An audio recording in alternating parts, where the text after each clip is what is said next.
Halo guys, kembali lagi dengan saya di channel Pojok Film. Kali ini saya akan membahas sebuah film berjudul Unfriended Dark Web, sebuah film keluaran tahun 2018 dengan genre horor, misteri, dan thriller yang disutradarai dan ditulis oleh Stephen Sasko serta dibintangi oleh Colin Woodle sebagai pemeran utama. Sebelum itu, saya mau mengingatkan kalau video ini berisi konten spoiler. Jadi saya sarankan untuk menonton filmnya lebih dulu agar bisa menikmati alur ceritanya secara utuh. Kita mulai saja. Film diawali dengan seorang pemuda bernama Matias yang sedang mencoba memasukkan paspor ke laptop barunya. Ia sedang mengembangkan sebuah software bernama Papaya. Software ini berfungsi menerjemahkan tulisan ke dalam bahasa isyarat untuk berkomunikasi dengan pacarnya yang merupakan tunarungu. Pacarnya ini bernama Amaya. Matias mulai mengobrol dengan Amaya lewat panggilan video di Facebooknya. Tapi laptop Matias tiba-tiba error dan obrolan terputus. Matias mulai menyetel beberapa lagu dan mulai mengobrol dengan teman satu gengnya. Mereka berjumlah 5 orang, yaitu Damon, AJ atau kita sebut saja AJ, Nari, Serena, dan Lex.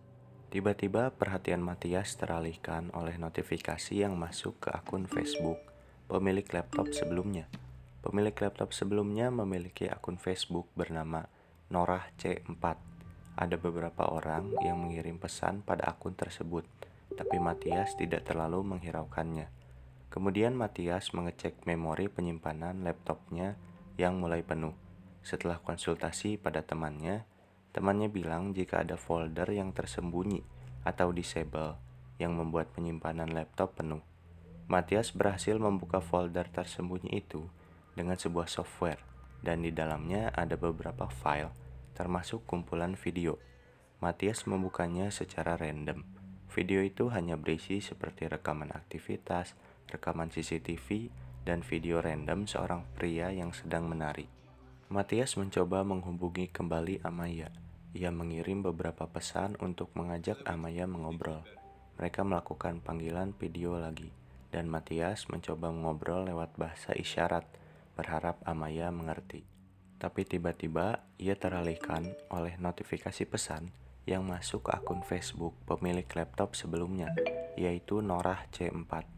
Akun yang mengirim pesan bernama Erika Dan. Tapi dalam pesan itu bilang yang mengirim pesan bukanlah Erika, melainkan temannya yang bernama Norah, yang sedang bersama Erika. Norah bilang jika Matias telah mencuri laptop miliknya, tapi Matias menjawabnya jika ia membelinya dengan harga murah dari seseorang. Karena tidak ingin pusing, akhirnya Matias berniat mengembalikan laptopnya. Tapi kemudian ia teralihkan dengan sebuah notifikasi yang masuk dari akun lain bernama Sharon68. Sharon68 bertanya, "Apakah kau masih melakukan pekerjaan itu? Aku akan membayarmu." Matias merasa bingung dengan apa yang dibicarakan oleh Sharon68. Karena penasaran, ia membalas pesan itu dengan bertanya, "Apa yang kau mau?" Sharon68 menyuruhnya untuk membuka The River untuk obrolan lebih lanjut. Akhirnya Matias membuka kembali folder tersembunyi di laptopnya dan menemukan sebuah shortcut bernama The River. Ia pun menghubungkan ke software misterius itu. Tiba-tiba muncul wallpaper sungai yang bergerak seperti dalam game Minecraft. Matias mulai membagikan layarnya dengan teman gengnya. Lalu Damon, yang cukup ahli dalam bidang IT, mulai menjelaskan apa yang sedang dibuka oleh Matias. Ia bilang jika The River merupakan salah satu cara untuk masuk ke dalam dark web. Bagi kalian yang belum tahu, dark web atau darknet merupakan jaringan internet gelap yang tidak bisa terdeteksi atau terlacak oleh mesin pencari. Biasanya dark web berisi hal-hal gelap dan mengerikan, seperti pornografi, jual beli manusia, barang ilegal, eksploitasi, ataupun jasa pembunuh bayaran. Tiba-tiba muncul sebuah kolom diskusi yang di dalamnya terdapat banyak user dengan nama Sharon, dengan format angka di belakangnya, mulai dari Sharon 1 sampai Sharon ke sekian. Kata Sharon memiliki arti pendayung orang mati. Lex yang penasaran bertanya di mana sebenarnya Matias membeli laptop itu. Matias bilang, jadi sebenarnya ia tidak membeli laptop itu, tapi laptop itu tergeletak di tempat kerjanya dan tidak ada orang yang membawanya. Karena Matias sedang butuh laptop, akhirnya ia membawanya, atau lebih tepatnya mencurinya. Matias membuka kembali akun Facebook bernama Norah C4, dan jika dibalik bisa dibaca Sharon 4. Ternyata pemilik laptop itu adalah salah satu user dari dark web. Matias menjelaskan kepada gengnya tentang folder tersembunyi yang ia temukan di laptopnya. Di sana ada sebuah akun bank berisi 10 juta dolar dengan transaksi yang baru saja terjadi beberapa waktu lalu. Tiba-tiba Sharon 68 kembali mengirim pesan lewat The River. Ia meminta sebuah metode trepanasi. Jadi, trepanasi adalah proses operasi zaman dulu dengan melubangi tengkorak manusia menggunakan benda tajam seperti bor.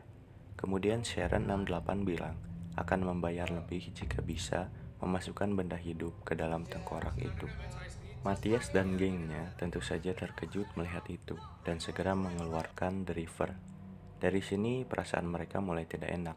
Matias kembali mengecek video yang ada di folder tersembunyi itu. Ia mengecek bagian paling akhir dari kumpulan video itu, dan mereka mulai melihat hal-hal aneh yang menyeramkan, seperti seseorang yang sedang dirantai dalam sebuah bangunan kosong, atau seseorang yang akan disiram oleh sebuah cairan, atau seseorang yang dimasukkan ke dalam sebuah jerigen.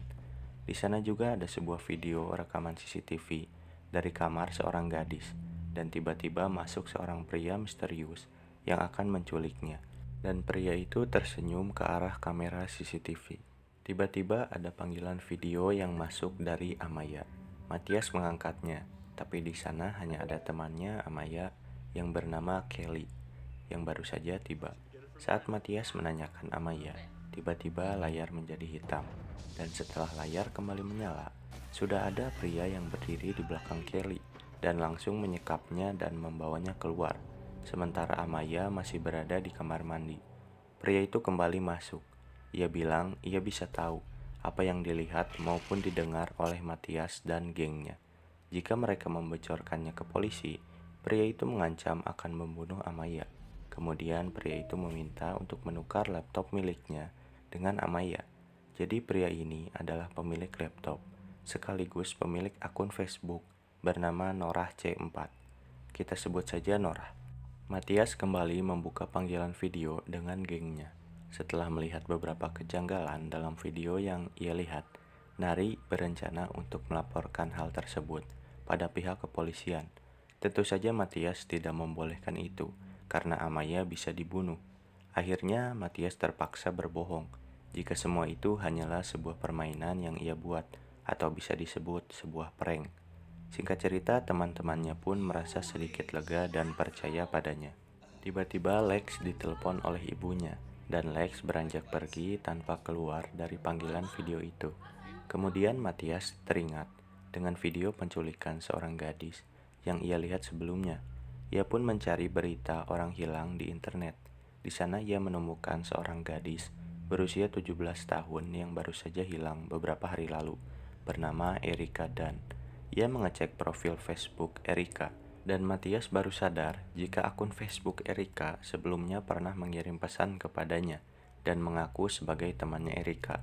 Matias tahu jika si Norah ini adalah penculik Erika dan orang yang sama yang menyekap Kelly. Matias berinisiatif untuk membuat akun rekening dan mentransfer uang 10 juta dolar itu ke rekeningnya sebagai jaminan agar Erika Dan bisa dilepaskan. Tapi hal tersebut membuat Norah marah. Ia menjelaskan tentang The Circle. Jadi The Circle ini adalah kumpulan orang yang bekerja sama dengan Norah dalam melakukan transaksi di dark web. Dan hal yang dilakukan Matias bisa membuat The Circle marah jika mereka tahu laptop untuk transaksi itu ada pada orang lain. Dan hal itu bisa membuat semua orang, termasuk Norah, ikut terbunuh. Akhirnya mereka sepakat untuk saling bertukar agar tidak ada masalah. Singkat cerita, Matias kembali ke panggilan video gengnya. Di sana Nari bilang jika ia sudah mengetahui gadis yang ada dalam video tersebut. Gengnya tahu jika Matias berbohong tentang prank yang ia bilang sebelumnya. Di tengah percakapan itu, tiba-tiba masuk akun misterius tanpa foto. Awalnya masuk satu akun, kemudian banyak akun memasuki panggilan video itu. Dan di kolom chat ada sebuah link yang mengarahkan mereka pada profil Facebook Lex. Matias dan gengnya baru menyadari jika dari tadi Lex masih belum kembali setelah ditelepon ibunya. Tiba-tiba muncul sebuah video di YouTube. Seorang gadis berdiri di atas gedung dan langsung didorong oleh seseorang hingga jatuh dan tewas. Mereka mulai bertanya-tanya, apakah gadis itu adalah Lex? Karena ia belum juga kembali. Matias mulai menjelaskan alasannya berbohong. Ia melakukan semua itu karena Norah mengancam akan membunuh semuanya jika ada yang menelpon polisi atau disconnect dari panggilan video. Oleh karena itu, Matias memohon pada gengnya untuk menunggu dan bersikap normal, sementara ia menunggu Amaya yang akan datang ke rumahnya, dan Norah akan membuntuti Amaya hingga ia bertemu dengan Matias.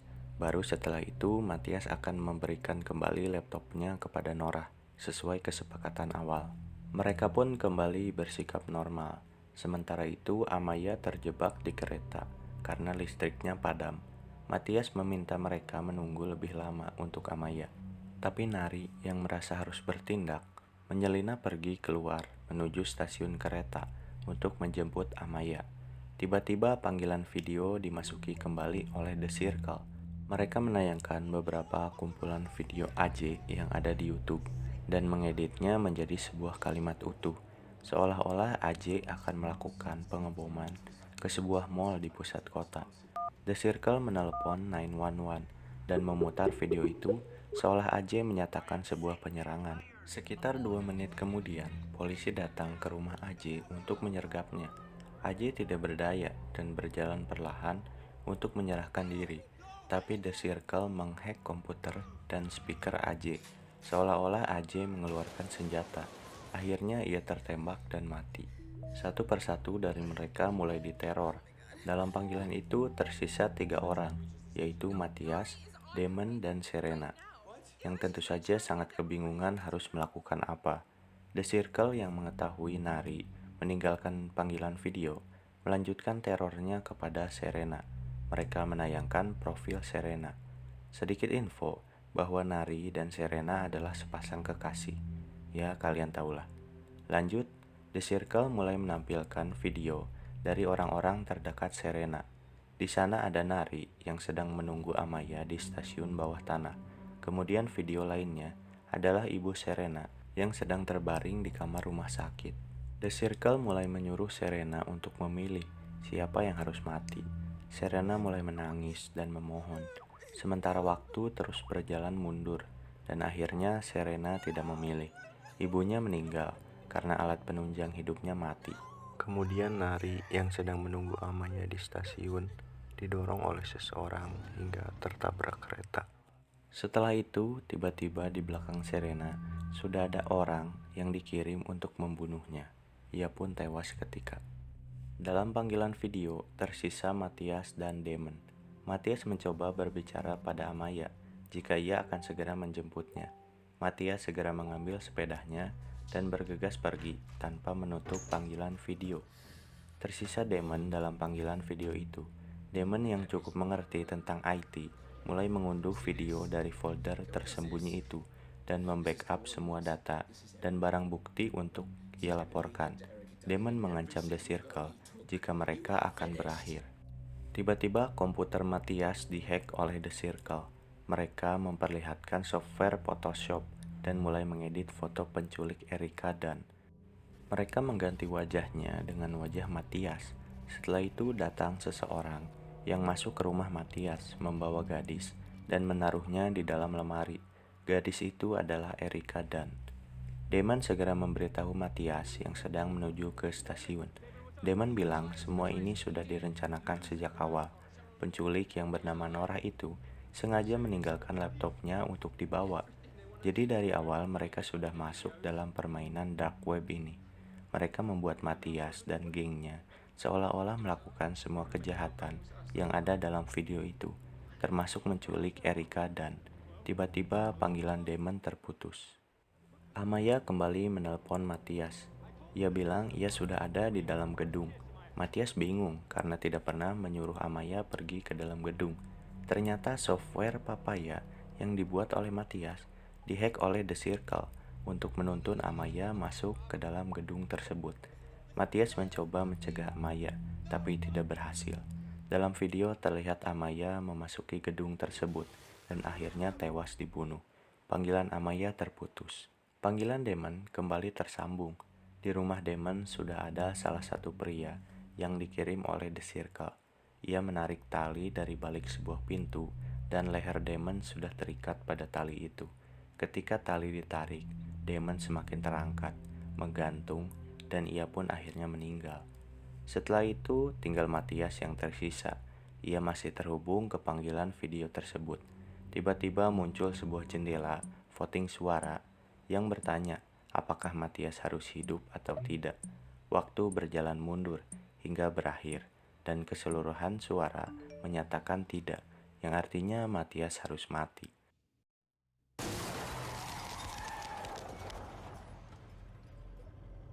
Setelah semuanya tewas, terungkaplah bahwa semua itu adalah siaran langsung dari permainan malam yang ada di dark web yang disaksikan oleh seluruh pengguna dark web malam itu, dan film pun tamat. Menurut saya, film ini adalah film yang bagus dan memiliki cara yang unik untuk menciptakan ketegangan melalui teror di media sosial. Film ini terasa menegangkan karena seolah-olah penonton juga berada dalam panggilan video tersebut. Meski pada 20 menit awal film, ceritanya akan sangat membosankan. Tapi setelah Matias membuka file The River, ketegangan mulai terjadi dan terus memuncak hingga akhir cerita. The Circle dan para hacker di film ini terlihat sangat ahli dan terlatih. Mereka dapat dengan mudah meretas rekaman CCTV, menghack komputer, melacak lokasi korban, serta meretas media sosial untuk meneror korbannya. Bahkan mereka tahu apa yang dilihat dan didengar oleh Matias, seolah-olah ini hanya sebuah permainan yang dilakukan secara rutin oleh para user dark web. Dan inilah yang membuat film terasa menyeramkan. Bagaimana menurut kalian? Tuliskan pendapat kalian di kolom komentar. Terima kasih sudah menonton video ini, dan sampai bertemu di video selanjutnya. Sampai jumpa.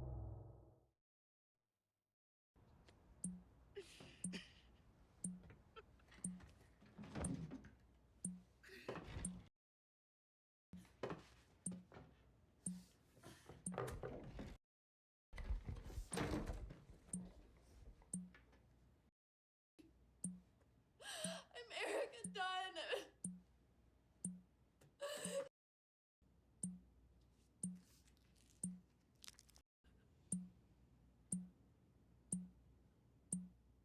Ah!